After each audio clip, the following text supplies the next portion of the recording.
Motherhood एक ऐसा period है वेर आप साइकोलॉजिकल चेंजेस है, बॉडी चेंजेस है. We all have a balance in our body. कि हमारा बॉडी में muscles, bones, water, it's all a balance, right? It can't be only one. आज किसी को अगर वेट लॉस करना है और वो बोले कि मैं खाली पूरा दिन पानी पी के वेट लॉस करूँ, तो नहीं होने वाला है weight loss. So there is a balance in which a body needs to work. Same way to live a life we need a balance. So get your balance right. जैसे अगर आपकी as ज़्यादा है, अगर आपने कंसीव कर लिया लेकिन आपको पता नहीं है, जैसे बहुत बार ऐसे होता है कि हमने मदर को पता ही नहीं कि मैंने कंसीव कर लिया, और probably she was sick when she conceive. Consanguineous marriages हम बोलते हैं, जैसे specially there are lot of communities in our culture जहाँ पे वो मामा के लड़के के साथ, चाचा के लड़के के साथ सेम फैमिली में शादी हो जाती. The chances of having a defected baby is very very high. 1:4 हो जाता है. दैट मीन्स 25% चांस है कि तुम्हारा बच्चा एबनॉर्मल होगा. और मेरे पास बहुत सारा पेशेंट्स है ऐसे. अभी वो लोग तो कर लेते हैं शादी विदाउट रियलाइजिंग कि बच्चे पे क्या इफेक्ट हो रहा है. तो ऐसे टाइप पे व्हेन द वुमेन कंसीव्स, उसी टाइम पे to do the checking to understand whether this baby is normal और abnormal is also very important. Most important है कि जब टीनेज स्टार्ट होता है, you understand that it is the hormonal shift which is happening in the child. That means कि उसके hormones develop हो रहे हैं. इसकी वजह से यह baby will have different behaviour patterns, जैसे गुस्सा बहुत आना, ओके, टेंट्रम्स थ्रो करना, ज़ोर से बात करना, probably sometimes they start throwing things, hitting you or whatever. So first is you as parents need to stay calm when they are going through that phase. Okay. Probably मैं वो generation से belong करती हूँ जहाँ पे हमको, हमारे time पे इंटरनेट नहीं था, कंप्यूटर्स नहीं थे, हम बुक से पढ़ते थे, राइट? आजकल मैं देखती हूँ आजकल के डॉक्टर्स को बुक्स नहीं पढ़ते हैं ज़्यादातर. यूट्यूब पे दे इधर सब्सक्राइब टू सम कोर्स और something and they study that way. So my sincere request to most of the today's generation doctors is, one, please connect with the books. जो पहले के बुक्स में लिखा है वो कोई भी स्पीकर या कोई भी कंटेंट में नहीं आएगा. मतलब go back to the books. Second, my professor used to always tell me that a good clinician is the one who takes good history. So please focus on history taking. Okay, तुम history taking नहीं करोगे, सीधा investigations दे दोगे, is not a good clinician. Especially if you want to do paediatrics. बच्चे बात नहीं कर सकते हैं, राइट? तुमको हिस्ट्री पे से ही समझना है कि वो बच्चे को क्या हो रहा है. So that is how we treat.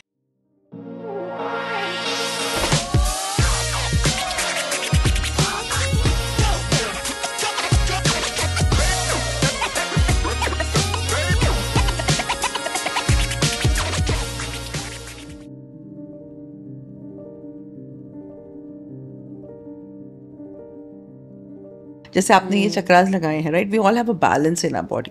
Okay, हमारा बॉडी में muscles, bones, water, it's all a balance, right? It can't be only one.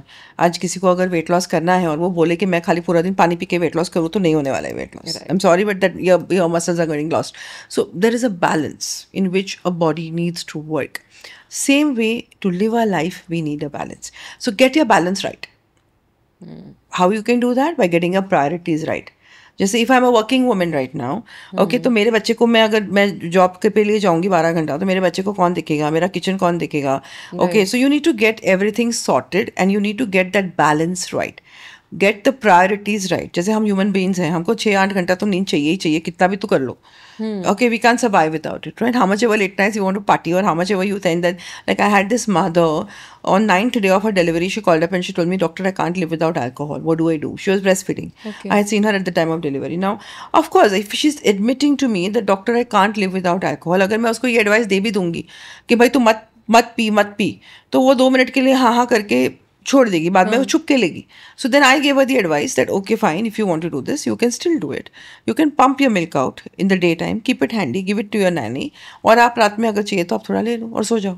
So see there is a solution to everything. Why I am telling you this is कि अगर ऐसी चीज़ें हो रही है आपके साथ कि आपके पास हेल्प नहीं है, आप नहीं बैलेंस कर पा रहे हो, आपको लगता है, please reach out for help and find out a solution what works for you. So if you are not able to balance, take help. Right. If you are not able to balance, there is an answer to everything and anything. And another thing, there is no right and no wrong. मतलब ऐसा नहीं है अगर मैं बोलूँ कि हाँ तुम रात को चाय मत पियो, नींद नहीं आएगी, बट सामने वाला बोलेगा अरे मेरे को तो नींद आ जाती है डॉक्टर से। ऐसा ज़रूरी नहीं है कि मैं जो बोलूँ वो राइट है या तू जो बोले वो रॉन्ग है। It's all about you, what gives you happiness, what gives you that content, what gives you that balance in your life. Right. So balance also comes with the right nutrition, right? हमारे वहाँ myth है कि तुम breast feed कर रहे हो या तुम प्रेग्नेंट हो तो तुम बाहर का खाना मत खाओ, तुम ये मत खाओ, तुम केला मत खाओ, बच्चे को सर्दी हो जाएगी, तुम दही मत खाओ, बच्चे को सर्दी हो जाएगी, right? There are 100, like they had this one lady, her mother-in-law gave her khichdi for 40 days. मतलब उसकी डिलीवरी के बाद 40 दिन सुबह शाम खाली खिचड़ी खाया। Now how can you humanly eat only khichdi for 40 days? ठीक है, आई अंडरस्टैंड कि तुम मतलब तुम्हारा कॉन्टेक्स्ट है कि तुमको you don't want the baby to get gassy because all babies get gassy, but see this is a myth again कि माँ के खाने से बच्चे को गैस होता है। अगर मदर की सिस्टम बैलेंस्ड है in terms of she is digesting food, the baby will also digest. So whatever food you are eating, you see to it that you are digesting first as a mother. मतलब अगर तुझे राजमा से gas होता है तो भाई तू राजमा मत खा, क्योंकि अगर तुझे गैस होगा, if your gut will go for a toss, then the baby may get gas. So आज मुझे अगर पाइनएप्पल से एलर्जी है तो पॉसिबल है कि मुझे सर्दी खांसी पकड़ेगी, तो मेरे बच्चे को सर्दी खांसी पकड़ेगी। So it's all connected to your gut, it is not connected to मैंने बनाना खा लिया कि मैंने ये खा लिया। ठीक है, बाहर की चीज़ें हम अवॉइड करना चाहते हैं, हम एडवाइस भी नहीं करते हैं बिकॉज वी डोंट नो वो किसने बनाया है, वो फूड में क्या एनर्जीज हैं। बट जो घर में हम प्यार से खाना बनाते हैं, बेसिक खाना जो इतने सालों से हम खाते आ रहे हैं, you can eat everything, all fruits, all vegetables, dal, rice, khichdi, sabzi, roti, basic हमारा घर का खाना है, हम सब खा सकते हैं।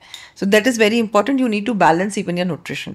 जैसे मैं पूरा दिन पूरा खिचड़ी नहीं खा सकती, मैं पूरा दिन खाली फ्रूट्स नहीं खा सकती, so you need to balance जैसे हम बैलेंस करते हैं। तो हमारे जो पूर्वज थे ना, I feel they used to have the best eating ways. क्यों? बड़ा थाल लेके बैठते थे, एक में दाल, एक में सब्जी, एक में सैलड, एक में दही, एक नींबू, रोटी, इतना चावल, बस हो गया, पेट भर जाएगा। हम क्या करते हैं आजकल, शॉर्टकट अपनाते हैं, हम खाली रोटी सब्जी बना देंगे, हम खाली दाल राइस बना देंगे, तो हमारे सब बाकी कंपोनेंट्स तो गायब ही हो गए ना। सैलड कहाँ चला गया? आज आप कितने इंडियन फैमिलीज में देखते हो सैलड खाते हैं? बहुत रेयर। क्यों?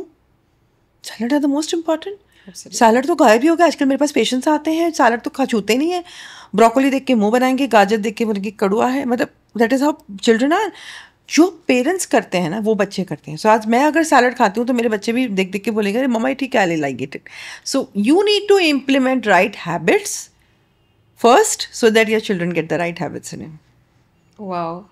आई थिंक ये बहुत ब्यूटीफुल स्टेप्स है। लाइक आई थिंक सफरिंग मत करो, क्योंकि बहुत सारे पेरेंट्स होते हैं कि चलो ठीक है, खुश नहीं भी हुआ तो बच्चे तो ठीक है, लेकिन नहीं है ऐसा। जैसे आपने कहा कि आप अगर खुश नहीं हो वो वैसे भी खुश नहीं रहेंगे। सो आई थिंक सफरिंग मत करो, बैलेंस लेकर आओ and have nutritional food, then psychological अपना हेल्थ ठीक रखो, और ये सारे जो फैक्टर्स आपका एक हेल्थ आपका अच्छा रखने में और आपके बच्चे का हेल्थ अच्छे रखने में काफ़ी मदद करेंगे। Thank you.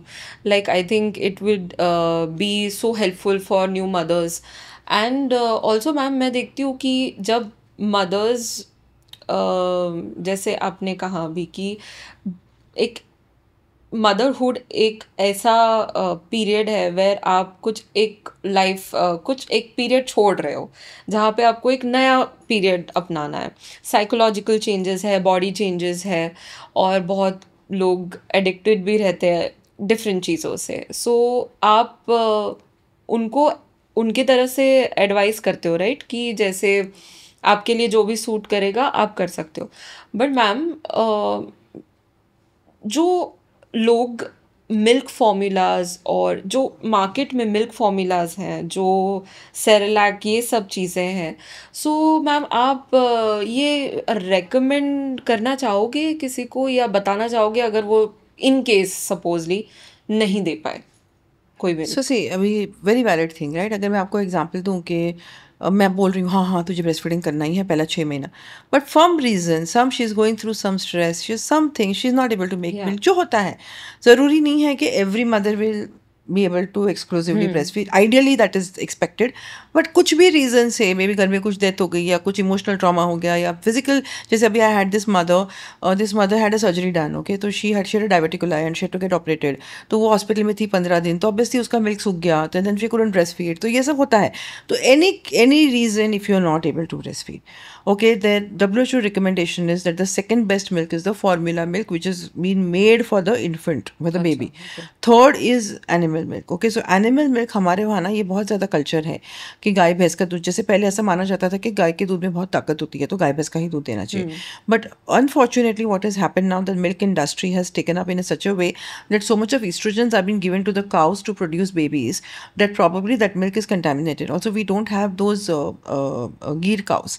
Okay, now they're all jersey cows, तो ये jersey cows are all hybrid cows, तो इससे जो milk बनता है which is not pure, and we are seeing that lot of children get hormonal imbalance because of taking this milk. तो मैं animal milk तो ज़्यादा recommend करती ही नहीं हूँ, especially WHO recommendation भी है कि 1 साल के बाद देना है, 1 साल के पहले नहीं देना है. मतलब animal milk after first birthday आप माँ का ही दूध दो and खाना शुरू करो.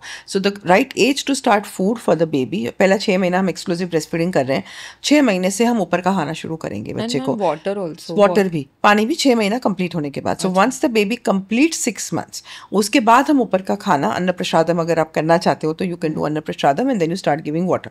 उसमें भी एक टेक्निक है, जैसे जैसे आपने कहा कि सेरेलैक है, जैसे बहुत बार मैंने फैमिलीज को देखा है कि वो दूध और ग्लूकोज बिस्किट या पानी में ग्लूकोज बिस्किट देंगे. Tell me what nutrition does glucose biscuit have? it is just what? sugar. It is just sugar and maida. तो आपको कोई भी चीज जो पैकेट से हम खोलते हैं, okay, biscuit, breads, Cerelac, okay, jams, ketchups, chips, ये बच्चों को नहीं देनी और ये घर में लानी नहीं है. Marketing has worked in such a bad way कि सबको यही चीज़ें टेस्टी लगती हैं, सबको यही चीज़ें इंटरेस्टिंग लगती हैं. आपको भी पता है कि कुरकुरे में कितना प्लास्टिक होता है, कोक में कितना शुगर होता है, एवरीबडी नोज दिस, बट फिर भी आप देखोगे तो मैक्सिमम घर में आपको ये सब मिलेंगे. फ्रिज में कोक, थम्स अप, पेप्सी मिलेगा, या आपको चिप्स मिलेगा, या आपको बिस्किट्स मिलेंगे. रोज़ सुबह हो गए कि चाय बिस्किट तो चाहिए ही चाहिए. So these are the things which अगर हम ही नहीं खाएंगे तो हमारे बच्चे भी नहीं खाएंगे. हमारे एंसेस्टर्स 90-100 ईयर्स तक जिए, क्यों जिए? No plastic, no, I think सबसे ज़्यादा मुझे ऐसा लगता है कि जो पैकेज फूड में एडिटिव्स हैं एंड Yes. उन्हें लॉन्ग लास्ट करने के लिए जो प्रिजर्वेटिव्स डालते हैं, दैट्स आज फॉर्मूला मिल्क भी जिसमें प्रिजर्वेटिव्स डाला गया है, तो अच्छा, जब उसमें जब भी? गाय का दूध कैसे रहेगा 6 महीना बाहर? तुम उसको Oh, I thought they No. do. In fact, right now, I'm sorry to say this on a public platform, but Nestle के ऊपर केस हुआ है because the amount of sugars they have added in the formula. So Oh my even these formulas are not that great. And they say sometimes no sugar added, no preservative. Oh my God. It's all farce. Most of the so there was this very beautiful campaign which recently I did, Label Padega India. I don't know whether you saw that campaign. Yeah. So it's like Label Padega India. So even I did that campaign. So basically you read the label before anything what you're buying or what you're eating. So there are a lot of hidden things inside. बोलने के लिए protein बाज में protein होता है लेकिन actually नहीं होता है. They add a lot of sugar alternatives, and those sugar alternatives are equally bad. So the best way is to balance. So how I tell most of the parents to balance is कि तुम week में एक दिन cheat day रखो for you and your babies और your children. See, अभी जैसे हमको भी मन होता है कि हम पिज़्ज़ा खा लें. It's not that even we are not human beings कि हम नहीं खाएंगे, वो चीज़ टेस्टी है. या आपको भी मन होगा कि चलो आज हम चिप्स खा लें, या आपको कुछ पीना है, खाना है. So give yourself 1 day a week to cheat. So it's a balance. But तुम रोज़, जैसे कोई इतने बच्चे हैं रोज़ स्कूल में से छूट के वो दुकान पे खड़े हो जाएंगे, मुझे ये चाहिए, आज मुझे ये चाहिए, और दादा दादी वो प्यार से दिला के भी देंगे. क्यों? बिकॉज प्यार करना है. तो मैं सब दादा दादी को ये पूछूंगी, सब दादा दादी जो मेरी बात सुन रहे हैं, कि आपको इतना ही लाड़ है, खजूर खिला दो, अंजीर खिला दो, ओके, महंगा वाला दुबई से खजूर मंगा दो, या कहीं से अच्छे ड्राई फ्रूट्स एप्रिकॉट्स मंगा दो. आप इस पे पैसा डालो ना, महंगे वाले फ्रूट्स खिला दो. आम महंगे लगते हैं आपको, आम नहीं खरीदने होते हैं, बट खिलाओ. I think वो एक ही होता है मैम कि बच्चे खाते नहीं है, क्या करें. Fussy children are born out of fussy parents. Oh, Fussy children are never born out of themselves. Who makes them fussy? अच्छा. Didn't know ऐसा भी होता है. मुझे यूजुअली लगा था कि जैसे उस टाइम पीडियाट्रिशियंस एंड जो मेरा पीडियाट्रिक पोस्टिंग था, सो ऐसे बहुत चूजी ईटर्स बच्चे आते थे फसी जहाँ ईटर्स, पे पिकी ईटर्स, हाँ। यस, जो पेरेंट्स का हमेशा कंप्लेन होता था डॉक्टर्स को, "तो बच्चा खाता नहीं है डॉक्टर साहब, या क्या करे क्या, हम तो सब बना के देने के लिए तैयार है।" और मुझे फिर वही लगता था कि क्यों करते हैं ऐसे बच्चे, एक बात पूछो, बट एक बात बता दिस मुझे, मेक्स सेंस। हम छोटे थे, हमारे पेरेंट्स हमारे लिए कुछ अलग बनाते थे क्या? मुझे तो याद है घर में भिंडी की भाजी बनी है, करेला की बनी है, बैंगन की बनी है, वही खाना पड़ता था। Were you given any options no as no kids? Never. भूख लगी है, सॉरी यही खाओ, पापा को पूछ लेना अभी भी मम्मी को पूछ लेना अभी भी, भूख लगी है चुपचाप खाना तो पड़ेगा। चुपचाप सुबह का खाना पड़ा है, रोटी पड़ी है खा लो, भाकरी पड़ी है खा लो, चावल पड़ा है खा लो। हमारा नाश्ता भी वही रहता था, हमारा ब्रेकफास्ट भी वही रहता था, हमारे लिए कभी कुछ अलग बनता था? नहीं नहीं। तो then that's why we were never fussy eaters. अच्छा, वो आई थिंक ये भी फैक्टर है मैम, जहाँ पे हम लोगों को ज़्यादा ऐसा चढ़ा के नहीं रखा था कि अगर बच्चा नहीं खा रहा है तो भूखा छोड़ देते थे और वो वापस आके खा भूख लेता किसी का था। सगा नहीं। हाँ, और जैसे ही भूख लगती है तुम कुछ भी खाने के लिए रेडी हो एग्जैक्टली, भूख जाते हो। लगेगी तो सामने जो पड़ा है मैं खा लूंगी। राइट। एंड आपको अभी अगर ऑप्शंस देंगे बच्चों को, आप अच्छा इतने तुझे ये नहीं देंगे। खाना, मैं तुझे ये बना के देती हूँ। अच्छा तुझे ये नहीं खाना, मैं तो फिर ऑब्वियसली मैं ऑप्शन मांगूंगी ना। अच्छा मुझे ये नहीं खाना, छोड़ देना, मैं वो खा लेती हूँ। हमको पता है हमारे पेरेंट्स कभी एक निवाला जूठा छोड़ने नहीं देते थे, राइट। राइट? आज भी मेरी मम्मी खत्म करो खाना, मतलब मेरे in fact my husband is a Jain, my mother in law they still wash the plate and drink water. आज तक मेरी मदर इन लॉ मेरे घर पे, मतलब वो खाना खत्म होने के बाद थोड़ा पानी डालेंगे, हाथ से पूरा साफ करेंगे, वो पानी पियेंगे, तब वो प्लेट किचन में जाती है, तब तक वो प्लेट किचन में नहीं जाती है। आजकल के बच्चे में देखती हूँ एक मॉर्सल खा के छोड़ दिया plate, I don't like it. हम like what is I don't like it? Tiffin वापस आता है, कौन खाने वाला है वो टिफिन सुबह का भरा हुआ? Wastage, they don't value food, they waste food. And ma'am ये असर करता है later on in the life also. Of course, because sir एक चीज रेडीमेड मिली है ना, तो वैल्यू किधर है? ओके। आप मुझे बताओ, आज example today this what I was talking about helicopter parenting to you. Both the parents are working, घर में गाड़ी है, ड्राइवर है, मेड है, कुक है, बड़ा घर है। कौन सी चीज़ ऐसी है जो बच्चे के पास नहीं है? बच्चा मुंह खोलता है उसके पहले 50 टॉयज आ जाते हैं, बच्चा मुंह खोलता है बर्थडे पार्टी हो जाती है, बर्थडे पार्टी में इतनी गिफ्ट्स आ जाती है। आज वो बच्चे को किसी चीज़ की ये है क्या वैल्यू? क्यों नहीं है? क्योंकि सब कुछ रेडीमेड मिल रहा है। When I was small, my elder sister's name is also Namrata by the way, so me and my sister Namrata, हम लोग के पास 2 जोड़ी कपड़े थे, हम स्कूल में थे ना तभी। मतलब जो मेरा ड्रेस सूखने धोने गया है ना, नेक्स्ट डे वो टंगे हुए वायर पे से टंग के निकाल के ही पहनना है। ओके, ऐसे दिन भी हमने निकाले हैं।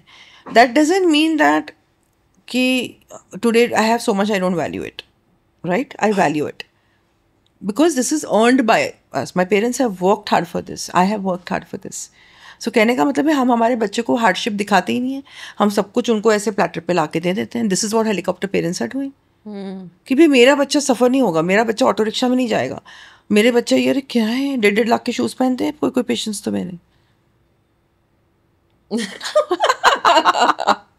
आप पैम्पर करो आपके बच्चों को, बट ये भी शायद ध्यान रखना ज़रूरी है कि उनके लेटर ऑन स्टेज में ये चीज़ कितनी हानिकारक हो सकती है आगे जाके, बिकॉज ये सिर्फ बढ़ते जाती है आई गेस, जो डिमांड्स है, जो अगर फिर वो डिमांड्स मीट नहीं होती है तो उसे कैसे भी मीट करवाना, और वो एजिटेशन बच्चों में, I think it is not they have just never seen one. Hardships, तो बाद में जब भी आगे जाएंगे हार्डशिप्स आएंगे तो कैसे फेस करेंगे वो? Right ma'am. So ma'am, parents के लिए ये बहुत ही ब्यूटीफुल मैसेज है। और एक और चीज़ है मैम जो मैं पूछना चाह रही थी आपसे, जो आपके रेगुलर पेशेंट्स हैं, आप ऐसे कौन से डिज़ीज़ के अक्रॉस आते हो, डिज़ीज़ हो गया या फिर ऐसे कौन से बर्थ डिफेक्ट्स हैं जो आप जिसके ऊपर आप लाइट डालना चाहोगे, जो लोगों को नहीं पता यूजुअली? सो अभी पहले के जैसे इफ आई से 30 years बैक इफ़ यू जब भी आप प्रेग्नेंट होते थे तो बहुत ज़्यादा स्कैन सोनोग्राफीज़ नहीं होती थी। अभी बहुत ज़्यादा स्कैन सोनोग्राफीज़ होती है, तो उसमें there is something called as malformation scan, मतलब 18 to 20 वीक्स के बीच में they do a malformation scan to check कि बच्चा जो पेट के अंदर है वो ठीक है या नहीं है। Okay. तो ideally you should be if you doctor advises, जो भी आजकल सब डॉक्टर्स करते हैं, a malformation scan should be done so that you know that the baby is normal. अभी मालफॉर्मेशन स्कैन क्यों ज़रूरी है कि अगर ऐसा कोई रीज़न, जैसे अगर आपकी एज ज़्यादा है अगर आपने कंसीव कर लिया लेकिन आपको पता नहीं है, जैसे बहुत बार ऐसे होता है कि हमने मदर को पता ही नहीं है कि मैंने कंसीव कर लिया, और probably she was sick when she conceived, और if the marriage is in relationship, जैसे कंसैंग्यूनस मैरिजेस हम बोलते हैं, जैसे specially there are lot of communities in our culture जहाँ पे वो मामा के लड़के के साथ, चाचा के Same लड़के के family साथ शादी। सेम फैमिली में शादी हो जाती। So if there are same family marriages, जिसको हम कंसैंग्यूनस मैरिज बोलते हैं, the chances of having a defected baby is very very high, 1:4 हो जाता है। दैट मीन्स 25% चांस है कि तुम्हारा बच्चा एबनॉर्मल होगा। और मेरे पास बहुत सारा पेशेंट्स है ऐसे। अभी वो लोग तो कर लेते हैं शादी विदाउट रियलाइजिंग कि बच्चे पे क्या इफेक्ट हो रहा है। तो ऐसे टाइप पे व्हेन द वुमेन कंसीव्स, उसी टाइम पे to do the checking to understand whether this baby is normal और abnormal is also very important. So मतलब ma'am, अगर आपने शादी कर ली है, करनी है, लेकिन प्यार हो गया, कर लिया, तो अगर आपको करनी ही है तो बच्चा पैदा करने के पहले you can do this test to understand whether the baby is normal और नॉट। while pregnant। या सो मैम, अगर पकड़ लेते हैं ऐसा कोई सिनेरियो आता है जहाँ पे सेम घर में शादी हुई है, जैसे मामा की लड़की या जो कोई भी है, और उन्हें बाद में पता चलता है कि कोई बर्थ डिफेक्ट है। आप ऐसा कोई 2 बर्थ डिफेक्ट्स बता सकोगे, जैसे लाइक एक न्यूरल हो गया और एक जो विजिबल है? Spina bifida, right. जो स्पाइना बाइफिडा बोलते हैं, जहाँ पे पीछे स्पाइन में यहाँ पे ऐसा बड़ा गांठ जैसा आ जाता है। So that is one neural tube defect which is seen in consanguineous marriage. Second is down syndrome, बहुत ज़्यादा कॉमन। ओके, डाउन सिंड्रोम और या जेनेटिक प्रॉब्लम्स होते हैं, जैसे जिसमें बच्चे के हियरिंग इफेक्ट्स, हियरिंग प्रॉब्लम्स होते हैं, हार्ट के प्रॉब्लम्स होते हैं, कॉग्निटिव प्रॉब्लम्स होते हैं, बिहेवियरली ये बच्चा ठीक नहीं होता है। Because when a baby is formed, okay, the baby is formed through one sperm and one ova, right? तो ये 2 सेल्स है, अगर ये 2 सेल्स की जेनेटिक मैटर बराबर नहीं होती है तो जेनेटिक बेबी आता है। एंड ये यूजुअली कंसैंग्यूनस मैरिज में सबसे ज़्यादा आता है। एक्चुअली मैम, ये पर्सनल क्वेश्चन है, बट ये ऐसा क्यों होता है? मेरा हमेशा से ये एक चीज़ था कि फॉर एग्जांपल अगर ले लेते हैं, हमारे जो भी पेरेंट्स रहे हैं, उनके पेरेंट्स रहे हैं, वो अलग अलग फैमिली से आए होंगे, बट अगर कभी ऐसा हो गया कि कोई एक ही घर में शादी कर रहा है, तो ऐसा क्या हो रहा है जीन्स में कि ऐसे बर्थ डिफेक्ट्स होते हैं? सो जब भी when the one ova and one sperm is forming a zygote, तो जब एक दूसरे में फ्यूज होते हैं, तो because of the genetic matter overlap, okay, lot of genetics don't get transmitted. मतलब नॉर्मली जीन्स कैसे होते हैं, जीन्स वो एक इम्प्रिंटिंग होता है, तो जीन इम्प्रिंटिंग डैमेज हो जाता है, जिसकी वजह से थोड़ा बहुत जीन मैटर लॉस्ट हो जाता है कहीं ना कहीं, तो या तो डुप्लीकेट होता है। सो ईदर इट इज़ लॉस्ट और डुप्लीकेटेड, कभी कट हो जाता है या कभी 2-3 बन जाता है, तो XX की जगह पे XXX बन सकता है। सो या 42 क्रोमोसोम्स की जगह पे 43 बन सकता है, या 42.5 बनता है, या 41 बनता है। तो ये जेनेटिक डुप्लीकेशन होता है। So this is called gene imprinting. तो जीन इम्प्रिंटिंग में ये प्रॉब्लम्स आते हैं when the baby is just getting formed. And एक बार, मतलब जैसे मैंने बिल्डिंग बनाई, तो मेरी बिल्डिंग की फाउंडेशन में ही प्रॉब्लम है, तो बिल्डिंग अच्छी बनेगी क्या? सो मैम, ये कोई भी रिलेशनशिप, आई मीन कोई भी मैरिज में हो सकता है? First, so usually it is first cousins, जैसे सेकंड या थर्ड कजिन्स में इतना नहीं होता है, कम होता है बट कम होता है, क्योंकि ये डायरेक्ट रिलेशन। फर्स्ट कजिन, हाँ, मतलब जैसे मामा का लड़का, जैसे most common in Muslim communities कि मामा के लड़के से शादी करते हैं, राइट। तो obviously your mama is think half Parsis genes, is also. Parsis also, जैसे your mama is half your mom's genes right. Which you are having, तो वो सेम जीन्स ओवरलैप हो गया, तो वो उसमें okay. डुप्लीकेशन नहीं होता है अच्छी तरीके से। एंड मैम, अगर समझ लो सेम फैमिली से मैरिज हो रही है लेकिन जीन स्ट्रॉन्ग है, तब भी ऐसे चांसेस हो सकते हैं या फिर? That's what I said, first cousin first relation में होता है, सेकंड थर्ड में कम होता है। अच्छा, ओके। और एज आई सेड कि 25% चांसेस है, ऐसा नहीं है फुल 100% चांसेस है, बट है, 25 is very high. Okay. So ma'am, अभी आप जैसे लाइक फॉर एग्जांपल अभी बच्चे हैं जो टीनेज फेज में जा रहे हैं, सो मैम आप कौन से एज तक आप? नॉर्मली पीडियाट्रिशियंस 18 तक देखते हैं। 18 तक, राइट। तो आप कौन से एज से देखते हो कि बच्चों को, अभी जैसे टीनेज स्टार्ट होता है, it's all the confusion starts, it's between children and between parents, so ऐसे कुछ टिप्स आप देना चाहोगे कि जिनके बच्चे जस्ट टीनेज स्टार्ट कर रहे हैं तो उन्हें कैसे डील करना सो चाहिए उनके बच्चों मोस्ट से? इम्पॉर्टेंट है कि जब टीनेज स्टार्ट होता है you understand that it is the hormonal shift which is happening in the child. That means कि उसके उसके हार्मोन्स डेवलप हो रहे हैं, इसकी वजह से your baby will have different behaviour patterns, जैसे गुस्सा बहुत आना, ओके, टैंट्रम्स थ्रो करना, ज़ोर से बात करना, probably sometimes they start throwing things, Right. hitting you or whatever. So first is you as parents need to stay calm when they are going through that phase. Okay, so अब दोनों अगर react करेंगे जैसे दो तो बर्तन बजने वाले, right? So you have to be, one is you have to be calm. Second, try to understand why your child is doing it. Okay, so I'm not saying be a friend, but I'm just trying to say don't be a very strict parent. Try to go down to their level to understand कि ये क्यों हो रहा है उसके साथ. तीसरा, be open with communication with them so that वो आप keep that channel open हमेशा, because a lot of times parents गुस्सा करके वो channel बंद कर देते हैं. आज मैं गुस्सा करूँगी तो मेरी, if I shout at you, will you come again and share your heart with me? No, because डर लगता है ना कि मम्मा वापस गुस्सा करेगी तो मुझे. So you need to keep that channel open so that your baby can come in, confide into you what is going on, because ये एज ऐसी है ना टीनेज में, सब जगह आप देखो infatuations, attractions, girlfriend, boyfriend, now the social media has become so powerful in terms of everything. So if you don't keep that channel open, they will never come and confide into you. Another thing, see to it that you are balancing your child's timings. Okay, that means physical activity enough होनी चाहिए. आज physical activity तो बच्चों में होती नहीं, आधे ज़्यादा टाइम वो वीडियो गेम्स या लैपटॉप या फ़ोन लेके बैठ जाते हैं. फिजिकल एक्टिविटी, फूड बैलेंस, सो बोलते हैं ना holistic balance, emotional balance, behavioural balance. Okay, create a good environment in your house. If आपका घर का ही एनवायरनमेंट अच्छा है तो आपका बच्चा बाहर नहीं जाएगा खुशी ढूंढने के लिए. लेकिन तेरा घर का एनवायरनमेंट ख़राब है, if you husband and wife are fighting, तो बच्चा बाहर जाके खुशी ढूंढेगा.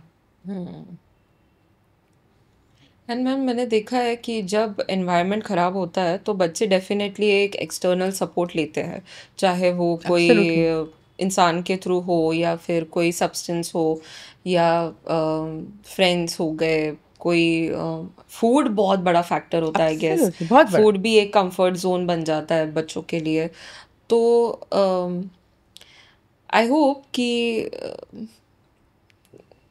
आई थिंक उसमें बहुत सारे ऐसे फैक्टर्स भी है मैम जहाँ पे पेरेंट्स करना चाहते हैं अच्छा बच्चों के लिए बट कर नहीं पाते, और कुछ ऐसे सर्कमस्टांसेस में शायद फंस जाते हैं जहाँ पे उन्हें दूर जाना पड़ता है फॉर मंथ्स, और मे बी वो कितना कॉटअप हो जाता है कि वो चाह के भी प्यार नहीं कर पाते या वो उतना टेक केयर नहीं कर पाते.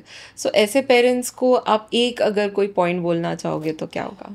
So one thing with teenagers, I have seen that they are very hooked on to there's friends. उनको पूरा टाइम फ्रेंड्स, मतलब उनको फैमिली हमेशा बैक सीट ले लेती है. उनको their friends become suddenly most important people in the life, which one way is good because they are learning to develop new relations, right. आज तुम बियॉन्ड योर फैमिली रिलेशंस हम सब बना चुके हैं, right, we all need to, but वो एक कितना कहाँ तक जाता है वो पेरेंट्स एक टैप नहीं रख पाते हैं. दूसरी बात है कि most of the teenagers are wanting to eat too much outside food. मतलब they want to go party, they want to meet their friends, they want to eat like अभी now Zomato Swiggy has made our life so easy कि भाई मंगा लिया तो आ गया type. So too much of outside eating happens, and that causes a lot of hormonal problems in them, especially in girls. We see PCOD, where you see a lot of girls getting period imbalance, obesity, pediatric, teenage obesity has become such a big thing now because बच्चे इतने मोटे होते जा रहे हैं 100 kilo के, because उनको खाना ही वही खाना है. And third is sleep, most important, because ये बच्चे टाइम पे सोते ही नहीं हैं. So the circadian rhythm of our body functions in a way that between 10 p.m. to 2 a.m. we are supposed to be ideally sleeping. But only in that time your regenerative phase of your body happens where the body wants to repair itself. But most of the times these teenagers don't sleep at that time. Right, उनको रात में कुछ Netflix देखना होता है, game देखनी खेलनी होती है, फ्रेंड्स के साथ चिट चैट करना होता है, what ever they have their priorities. तो ये पेरेंट्स टैब नहीं रख सकते हैं बिकॉज एक बार बच्चा रूम में चला गया, बिकॉज आजकल सब बच्चों के पास खुद की प्राइवेट बेडरूम है, तो बच्चा रूम में चला गया तो तुम कितना जाके देखोगे कि बच्चा क्या कर रहा है, राइट. तो ये एक पेरेंट्स के लिए बहुत डिफिकल्ट सिचुएशन हो जाती है कि मेरा बच्चा रात में क्या कर रहा है, कितने बजे सो रहा है, nobody knows. So to keep a tab, keep a balance over here कि भाई तुम वीकेंड पे जो करना है कर लो, बट एज आई सेड कि you form a cheat day. So one day a week is okay to have a cheat day, because if you're not going to sleep on time, the child is going to completely ruin their system in terms of the hormones, the weight, फिर वो acne, and and all the problems later date in life, also diabetes, hypertension. You're inviting all these problems. So it is important कि teenage जो foundation age है उसको हम rightly आगे जाके ये करें. So अभी screen time भी, I'm telling you, because of the so much of influence of technology, people are hooked onto social media. Like that day I had one child who came to my clinic. I think he must be about 10 or 11 years. He was doing something on his phone, okay? So I'm just calling out to you. Hi, how are you? Good afternoon. He didn't answer. I'm like, hi, how are, and I know him. He's my regular patient. ऐसा भी नहीं है कि कोई नया patient first time आया. I'm talking to his mother. I'm talking to him. Can you imagine? I asked him 5 times different questions to communicate with him. He did not look up from his phone even once. Oh my God. And even the mother did not tell him even once कि भाई तू doctor तेरे से बात कर रहा है, तो एटलीस्ट बात तो कर. मतलब मैंने उसको बेसिक क्वेश्चन पूछा, आज क्या ब्रेकफास्ट किया, हाउ आर यू डूइंग, क्या किया, कौन सा स्पोर्ट खेला, नहीं खेला, क्यों नहीं खेला, मतलब बेसिक क्वेश्चंस मैं पूछ रही हूँ. Imagine that child did not look up even once to look at me and answer my question. Now whose fault is this? I think ये बेसिक एटिकेट्स है जो सिखाने हैं. सो ये बहुत ज़रूरी है कि हम अपने बच्चों को टोकते भी नहीं है, रोकते भी नहीं है. और एक अगेन एक दूसरा सेट ऑफ पेरेंट्स है जो बहुत ज़्यादा रोक टोक करता है. बहुत ज़्यादा रोक टोक हो जाती है तो बच्चा रिबेल बन जाता है कि भाई मेरी मम्मी तो हमेशा रोक टोक करती है, मैं तो भाग रहा हूँ. So that is again so this balance is where we need to reach. And ma'am मैंने देखा है कि जैसे आपने कहा कि स्क्रीन टाइम की वजह से बच्चे का ध्यान ही नहीं है. मैं ऐसे 1-2 केसेस देख रही थी और देखे हैं कुछ. अभी रिसेंटली एक सोशल मीडिया तो अभी ऐसा हो गया है कि हर जगह आपको न्यूज़ मिल जाती है. तो उसमें एक ऐसा केस था जहाँ पे बच्चों को 5 साल तक हमेशा खाते समय फ़ोन दे रहे थे. अब बच्चा ऐसे हरकतें करना, लाइट्स बहुत ही सेंसिटिव होने लग गया एंड ऑटिज़म के सिम्टम्स आने लग गए. तो मैम ये क्यों होता है और ये क्या रहा है? सो क्या होता है अभी, जैसे कोविड में I saw after Covid, immediately after the lockdown opened up, I saw a lot of rise in ADHD and autism. Because that time, at those 2 years, children did not go to school. They did not meet their friends. Family में डर के मारे, एक family को भी नहीं मिले, कहीं नहीं गए, तो घर पे बैठ के बच्चा करेगा क्या? तो मोबाइल टीवी वही चल रहा था सबसे ज़्यादा. सो व्हाट हैपेंस, अगर मैं आज एक पिक्चर देख के आती हूँ, like I just give an example, मैं कल की देख के आई परसों. Okay, now it's a little heavy movie. Okay, आपने देखी है कल की? So it's a little heavy movie, right? तो अगर मैं आज हैवी मूवी देखूंगी, 2 दिन तक मेरे दिमाग में वही चलते रहता है. ऐसा क्यों हुआ, महाभारत में क्या हुआ था, महाभारत में ऐसा क्यों नहीं हुआ, ऐसा. सो भी महाभारत जाके पढ़ो. So see your mind is completely influenced by that movie. Okay, now same thing happens with children. When they see too much of screen time, they start living in that world. They stop living in the world of reality. उनके लिए वो world real हो जाता है, ये world unreal होता है. That is why they want the more of this. वो एक बोलते हैं ना कि my mind only wants that, my mind doesn't want this, and that causes chemical imbalance in the brain, which causes more of ADHD and autism. So a lot of rise in ADHD, autism we are seeing off late. One reason being, yes, having no social interaction. जैसे मैंने कहा कि हम छोटे थे, हम 4-4 5-5 घंटा बाहर खेलते थे. आज कौन सा बच्चा 4 घंटा बाहर जाके खेलता है, बताओ मुझे? Not even a single, even I know. है कोई जो फुटबॉल एंथुजियास्ट है, जो क्रिकेट एंथुजियास्ट है, जो पूरा टाइम स्पोर्ट्स खेलेंगे, बट बहुत कम है. Majority of the children today are hooked on to the screen. They are not into any physical activity. तो आज अगर तुम्हारा बच्चा फिजिकल एक्टिविटी नहीं करेगा, like today only one parent told me, doctor इतने बारिश में मैं कहाँ भेजूँ. I said you need to figure out कि हम बारिश में कौन सा स्पोर्ट खिलाएंगे. तुम ट्रैम्पोलिन घर में अपना एक बाय कर लो, ठीक है, तुम कुछ ना कुछ इंडोर एक्टिविटी कर लो. क्लब हाउसेज है, कोई जिम ज्वाइन करा लो, कोई ये एक्टिविटी ज्वाइन करा लो, ग्रुप एक्टिविटीज. सब बिल्डिंग्स में नीचे पोडियम तो होता ही है जहाँ पे तुम खेल सकते हो indoor. You need to figure out what you want to play. Physical activity is a must, जो आजकल के बच्चे करते नहीं है. Third thing is eating too much of sugar. That causes ADHD and autism a lot. Too much of sugar is being consumed by children, which is not right, and they're all refined. So refined sugar causes a chemical imbalance to cause more ADHD. I think, and sugar also gives you sugar rush, nervous system overstimulation. मतलब suddenly बच्चा एकदम active हो जाता है, भागता है, चीज़ें तोड़ने लगता है, that they are not sitting in one place. So because too much of sugar being consumed, I see so many 6 महीने 9 महीने पे भाई 5 स्टार खिला देते हैं, डेयरी मिल्क खिला देते हैं. अरे यार तुम क्या दे रहे हो तुम्हारे बच्चे को भाई?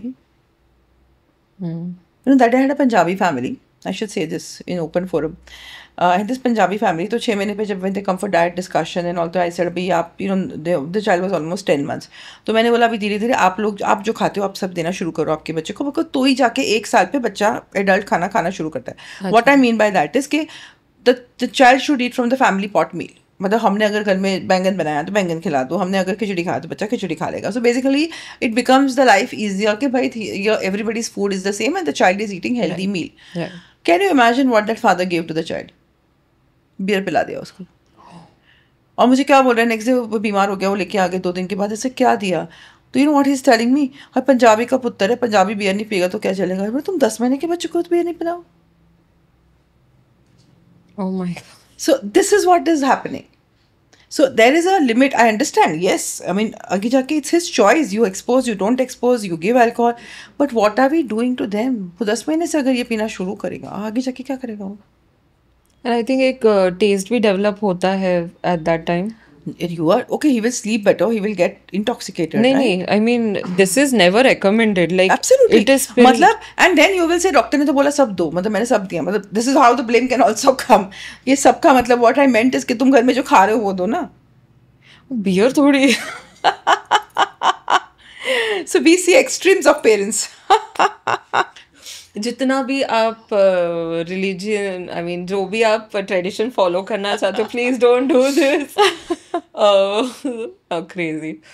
सो ma'am, as we are coming to the end of the podcast, अभी थोड़ा सा जो यंग डॉक्टर्स है जो MBBS में हैं, जो शायद MBBS ख़त्म कर चुके हैं, जो पीडियाट्रिक्स में जाना चाहते हैं, अलग अलग कोर्सेज देख रहे हैं, आप उनके लिए क्या एडवाइस दोगे? ओके सो प्रॉबेबली मैं वो जनरेशन से बिलोंग करती हूँ जहाँ पे हमको हमारे टाइम पे इंटरनेट नहीं था, कंप्यूटर्स नहीं थे, हम बुक से पढ़ते थे, राइट. आजकल मैं देखती हूँ आजकल के डॉक्टर्स को बुक्स नहीं पढ़ते हैं ज़्यादातर. यूट्यूब पे दे इधर सब्सक्राइब टू सम कोर्स और something and they study that way. So my sincere request to most of the today's generation doctors is, one, please connect with the books. जो पहले के बुक्स में लिखा है वो कोई भी स्पीकर या कोई भी कंटेंट में नहीं आएगा. मतलब go back to the books. Second, my professor used to always tell me that a good clinician is the one who takes good history. So please focus on history taking. Okay, तुम history taking नहीं करोगे, सीधा investigations दे दोगे, is not a good clinician. Especially if you want to do pediatrics. बच्चे बात नहीं कर सकते हैं, right? तुमको history पे से ही समझना है कि वो बच्चे को क्या हो रहा है. So that is how we treat. So normally my history taking only goes on for 10 minutes. क्या खाया, कितने बजे खाया, कितने बजे सोया, पॉटी कैसी हुई, पॉटी का कलर कैसा हुआ. I'm just giving you an example. So please focus on history taking, guys, because you will get the diagnosis only on history taking. And if you are not getting a diagnosis on history taking, that means I'm sorry, you are not a good clinician.